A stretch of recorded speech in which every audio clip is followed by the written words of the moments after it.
Welcome back to Definitely Not Definitive. I'm Ken. And I'm Bethany. And we're just a couple of wild and crazy kids in love. They love some Wild Card Wednesdays. It's Wild Card Wednesday! And there's nothing more wild than Max0r review. And so those are pretty wild and crazy. And so we're doing Max0r's Genshin Impact review. We've done his Devil May Cry review, Doom Eternal. And so now we're going to check out some Genshin Impact and see what he has to say about that in that crazy world. It's going to be nuts. If you want more of our reactions for Max0r, go ahead and check out the description of this video. We got a playlist there for you. And we have a playlist for some Genshin Impact that we've checked out as well. We've done some character drafts for that, checked out a bunch of the trailers. So you check out that playlist as well. Yes, you should. Are you ready? Yes. Okay. Genshin Impact is a game which has sucked away my soul and killed my dog. I first began playing Genshin Impact because of all the cute women. I experienced apotheosis and a philosophical enlightenment through the death of my own ego. I love Genshin Impact, but this game will have an impact on your social life, and even after you stop playing, you will not recover. To this day, it has left me in a perpetual state of sophisticated maulding, and I recommend it for all the wrong reasons. In this game, you play as John Impact, an extra-dimensional being whose brother was eaten by Mega Blocks and is forced to navigate Avatar: The Last Airbender for weeaboos. Powered by its simple chemistry system in which characters electrocute, burn, and throw rocks at each other. One of those is much less cool, but it, like Australopithecus, was my primary source of damage. Now trapped in the land of Gacha hell, our protagonist must find a way to save our siblings by fighting geometry, the indigenous inhabitants of Twitter, space midgets, and the ice KGB. As well, we are here to explore, solve puzzles, play prop hunt, cook, get arrested for looking at Zhongling too much, get sentenced to 10 years, and emerge from prison a devout Buddhist. This video is going to be about my experience playing this interesting game and how to objectively have the most fun with it. It's a very bad sign when most people who play the game don't recommend it, but I do. Although I am slightly a dingus, so I don't recommend you take my opinion as fact, but as entertainment. So whether you're new to this strange, otherworldly Chinese software or a Genshin pro, please allow me to tell you the tale of how this left a Genshin Impact into my frontal lobe. Here's a fun tip that most Genshin players don't know. The age of consent is 18 years old. Let's begin with what's maximally important. Not the gameplay, not the story, nor anything you would typically associate with a video game. The single most important thing in this game is rolling dice to gain attractive people and then parading them around like a child on TLC. I do not exaggerate when I say this is probably what attracted most people to this game. If you want an example, Lisa is a character who continually refers to herself as One-sama and sounds like she is at all times on the verge of sex. I received her after completing a quest and then decided that I would use Lisa exclusively to do rock climbing. That way, I could repeatedly hear her oddly enthusiastic moaning for the next 10 hours of gameplay. I literally installed this game after downloading 60 images of Ganyu, since the official lore of the game specifies that she killed a monster after being eaten by it because her ass was so big it blocked his trachea and suffocated him to death. However, there is a catch. I don't have Ganyu, and I never will. You have a random chance to get characters, and that chance isn't high, 5.1% to be exact, and that's getting anyone. So if you want a particular character, get fucked. You have your very first role be a high-level DPS character that carries you through the game with chimpanzee martial arts, or you could roll 3 useless small boys in a row and then desire death. It's a fucking guy. God damn it. Bad things that could be deal breakers. The anti-cheat for this game is very strong and has ring 0 permissions on your kernel. This means that it can read and write memory at any location in your computer without seg faulting. I, however, am not afraid, since if Xi Jinping does harvest my computer's data, all he will find is 50 pages of Waluigi hentai. It's your loss. And yes, it does turn off when the game isn't running. So this review is going to include a guide on how to have fun, because like real life, lusting after women causes suicidal depression. Step 1. Play as optimally as you want. Do not try to min-max shit because RNGesus will snap your fucking neck. Do whatever is fun with whatever you have. In my case, I decided that I would roleplay as a violent misandrist and only play as women out of principle. Any men that I rolled would be locked at level 1 and made useful in the coal mines. It is simply not worth it for me to engage in combat if I cannot also yank it. The second characters is that they are potential wives, and I am absolutely, definitely, 1000% secure in my masculinity. Playing the game optimally in this case would mean making the game boring and staring at man ass, so fuck it. If, for instance, I had wanted a particular legally questionable female to be my digital puppet, the chance of me receiving achieving that would be 0.3%, which is where this image comes from. Take what you can get with the rolls. Don't be mad. Exercise patience and control, and you will have a lot more fun. I definitely have not sold my house to get big titty pirate mommy. But Max0r, I hear your thoughts. Why are you displaying a single image of a regular crab on my screen? And also, what is the world of Genshin Impact, and why are we here? That is a great question, James. Because before we get into the exploration and the combat, we must first understand the context with which I run my beauty pageant. And like every game made by Asian people on my channel, the lore is some Hyperborean bullshit. So let's say rule number 2 of enjoying the game is not caring about this, just like 90% of the player base.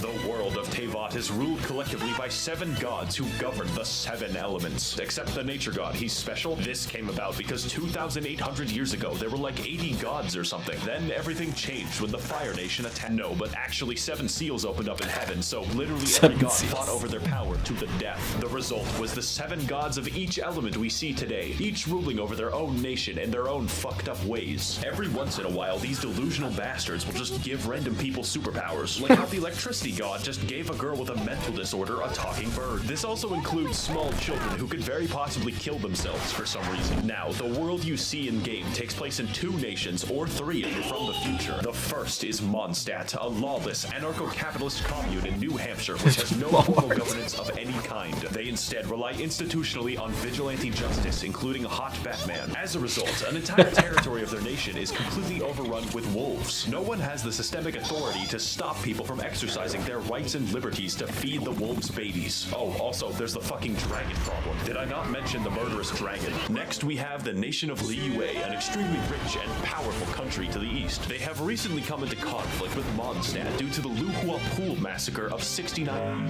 as well as an aggressive foreign policy involving a 9-dashed line in the Sea of Clouds. Headed by the Tian Shuan Ningguang of the Liyue Qixing, those are all real names, Liyue exhibits an unprecedented level of prosperity and control, living happily under the watchful eye of the rock god, who periodically disguises himself to ensure that the populace is behaving well and upholding their state contracts, just in case. Now China, I know you're new to making video games, yet in my country we have a long history of shooting people. But who lives in Liyue and who lives in Where Is It? The answer is unfortunate. Populating this extensive world will be several factions of enemies with subgroups, elemental specializations, and fucking bullshit. The enemy in this game paints a picture of a post-apocalyptic nightmare world where raving bands of savages constantly destroy everything, locking humanity in a perpetual state of warfare with armies of bandits and the midget people. One of these groups is the Hilichurls, an intelligent race capable of empathy and complex thoughts, which is why they must be destroyed. These guys make the Gombe chimpanzee war look like a fucking joke. Can't have at empathy. no point does anyone in the entire game even give a shred of sympathy for the Hilichurls, except for Elon Musk. They can be big gorilla, small monkey, operate complex machinery, and have their own language. This makes it more fun to slaughter entire villages of them and steal their possessions with no consequences. In fact, you're encouraged to do it. Overall, I would rate them a genocide out of 10. Country-sized hordes of organized bandits called the Treasure Hoarders, who are just regular guys forced to fight you with shovels and Molotov cocktails. Are you sure we're the good guys? It's fortunate that, because they committed a crime, their lives are now forfeit. Abyss mages are very simple because they are one enemy with 2 reskins, who are also inhuman beings of the Dark Void who have sworn vengeance upon humanity itself. They also dwell almost entirely in fucking space. The Fatui of Snezhnaya, fully armed diplomats seeking to dominate the world of Teyvat through subterfuge, and employing 9-foot-tall people with hammers is absolutely conducive to this goal, I promise. They are unique among Teyvat because they serve the interests of the Tsaritsa of Snezhnaya, also known as the God of Ice. That's important because it's very weird that they primarily use electricity and fire. I guess the Ice God is just fucking lazy. The Fatui are always up to no good, like stealing the Wind God's power or like a bank heist. They're also really hot, so I'm not stopping them. Finally, we have the local wildlife of Teyvat, which is 90% slimes and 10% these fuckers. I spent most of the fight waiting to do something. Computer deactivate iguana. That's really what the combat is all about. Sometimes it's like, holy fuck, that is a whale. And other times, I think that bush just fucking... Really, no matter what happens, you're in for an experience. Let's find out if that's bad or worse.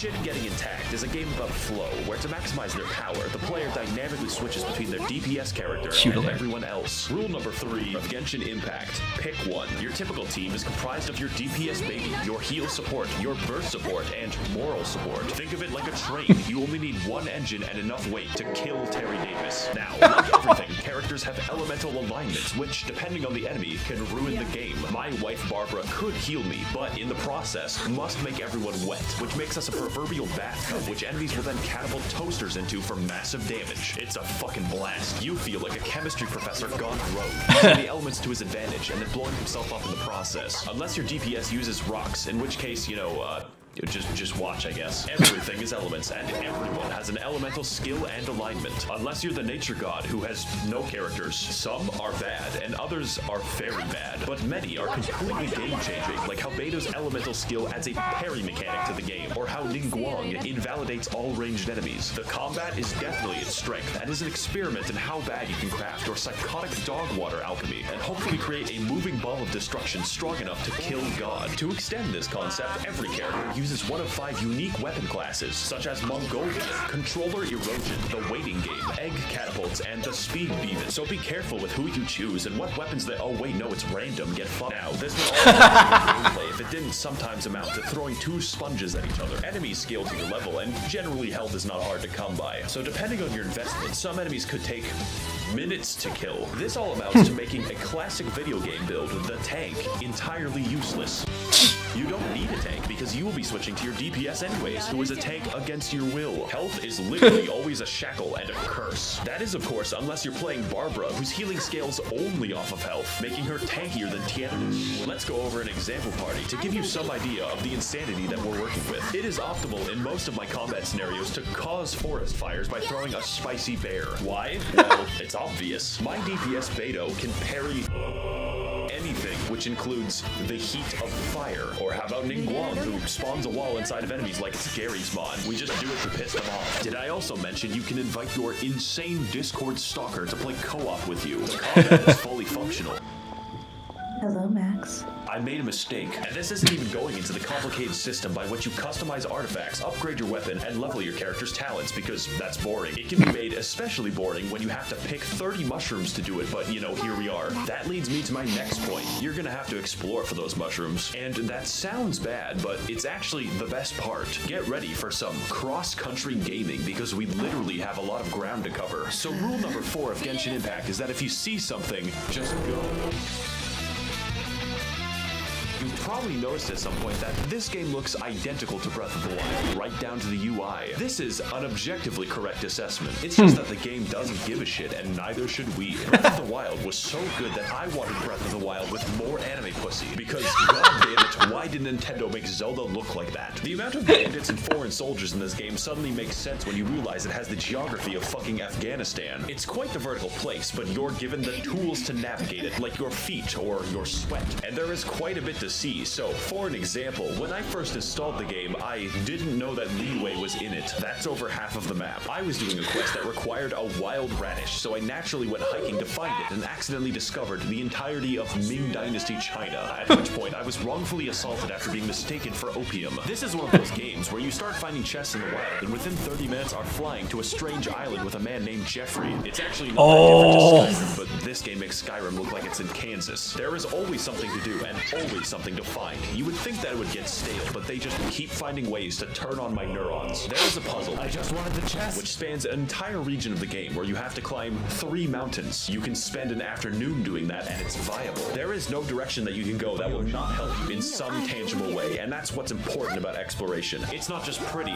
it's optimal. You see this shit right here?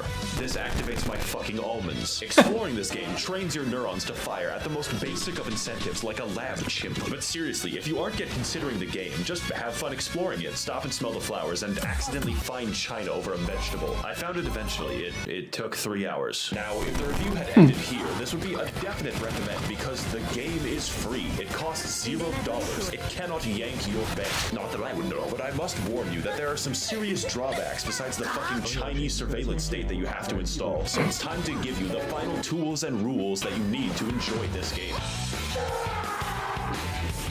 The pain. Did I Regula numeris quinque of Genshin Impact is just please God, use your resin every day.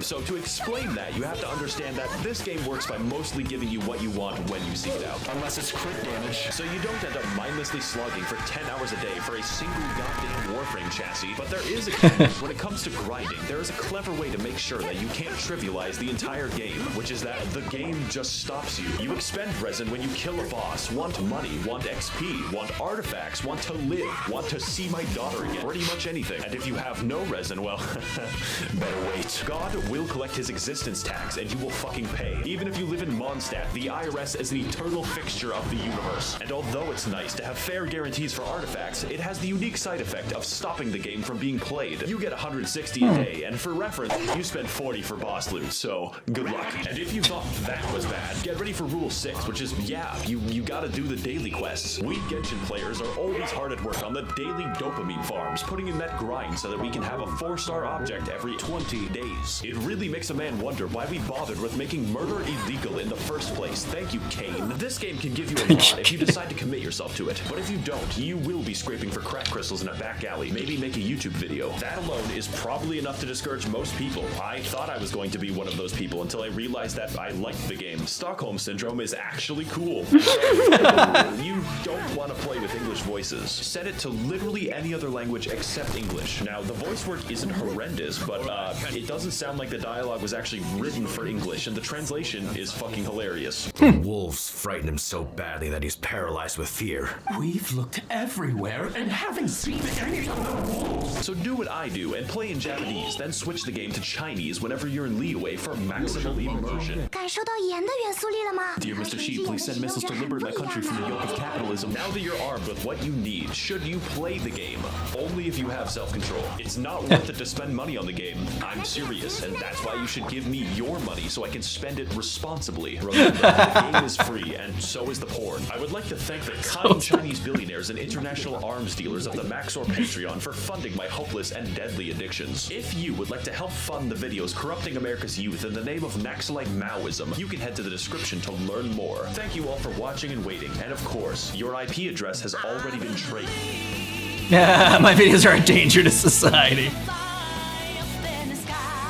Well, that was just as insane as I remember Max0r's videos being. What'd you think? Well, I don't know now, because I was like, am I getting used to Max0r? Or was that just a little bit slower than he usually goes? Wow, are you getting used to it? All right. Maybe. I was like, because I was able to digest more of that than I feel like I have in some of his prior movies, which videos, which just go so fast. And I'm like, wait a minute, what did he just say? And he's already 3 steps ahead to something new. And I'm like, I can't keep up. So what do you think, though, since you were able to digest it so well? Having not played Genshin Impact Yeah. and really only just seen videos, I don't have like skin in the game on this one, per se. But it was very funny to hear his take on the purpose of the game, which is almost kind of not to play it, but to explore it, and to look at the chicks, basically. What about you? Yeah, I liked it. I thought that it was a lot of good humor in that, even if a lot of it was about the fact that it was just about like hot chicks in there and he needs one free hand. Yeah. So there was a lot of dirty jokes going on in there that I thought was pretty funny. And again, like, you know, he had some whatever, like, you know, controversial humor in there, or like, just getting up to the edge of it. Like, He you know, always does. Yeah, exactly. Which again, I appreciate that, the fact that he doesn't really like hold back. It's kind of like what makes him like special. Like it's someone like of a skill to be able to push the envelope of humor without being like. I'm just like, sure, some people get offended by like everything. I mean, you know, you're gonna offend somebody with humor sometimes. But you know, in the same way, like South Park is able to be like, for me, like, you know, go to that line of offensive. But to me, it's like it is an offensive. Like it's like clever. Like I guess it just depends on like how you're doing it. Like if you are doing it just to be offensive, I think then that's where it starts to show. But if you're doing it from a place of being like clever and like, you know, and actually putting like thought into it and like reason behind the joke, and you're just like not limiting yourself by saying, oh, I can't say this, then I think that's where you're able to find that sweet spot that Max0r has. I think it's also a difference between like if you're using the humor to bully per se versus like you're using the humor where it fits and nobody's safe from it. Yeah. Like, anybody can become a target. Yep. And at least from what we've seen of Max0r so far, I haven't gotten a strong like political, religious, nationalistic ideology of some kind that he's trying to float. It's just literally like, hey, if this fits in here, I'm gonna put it in here. And that's that. And he puts a lot in his videos. I mean, there's like all the different images that come up. It's just impossible to keep track of. You have to, which is great. It's just also smart because it makes you want to watch his videos over and over and over again, so you can keep like picking up on that kind of different stuff. I think it was a good job. Same thing. I've never played Genshin Impact, but I have played like the freemium games, like the free to play. But there is like, if you want to really like advance quicker, then you have to, pay for certain things. It's like either you grind or you pay, and like, there's like, what do you have more of, time or money? I think it did a good overview of kind of that like whole system within there.